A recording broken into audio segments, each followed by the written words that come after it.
এজন ব্যক্তি 5 বাৰকৈ বিধানসভালৈ যোৱাৰ পাছত 2006 চনৰ পৰা এতিয়ালৈকে বিধানসভাত জনতাৰ হৈ থিয় হোৱাৰ পাছত তেখেতে আঁঠু কাঢ়ি ভোট বিচাৰিব লগা হোৱাটোতে তেখেত কিমান ভোটত জয়ী হ'ব পাৰিব, তেখেতৰ আত্মবিশ্বাস কিমান সেয়া বুজাইছে।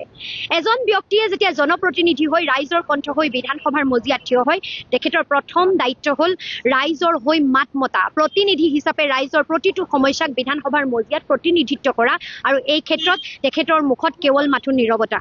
তেখেতে সমষ্টিটোৰ উন্নয়নৰ বাবে প্ৰজেক্ট অনাৰ ক্ষেত্ৰত তেখেতৰ যি দায়বদ্ধতা, এই দায়বদ্ধতাৰ ক্ষেত্ৰত না তেখেতে বিধানসভাত ইমান দিনে কিবা বক্তব্য ৰাখিলে, না কিবা কাম কৰিলে, না উন্নয়নৰ কথা বতৰাবোৰ তেখেতৰ মুখেৰে কেতিয়াবা বাহিৰ হ'ল।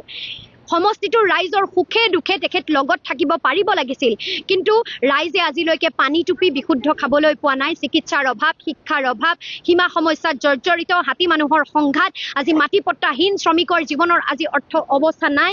গতিকে এই সকলোবোৰ সমস্যাৰে মৰিয়নিবাসী জৰ্জৰিত হৈ আজি আনকি ৰাস্তাসমূহত খোজকাঢ়ি ওলাই যাবলৈও মানুহৰ অসুবিধা।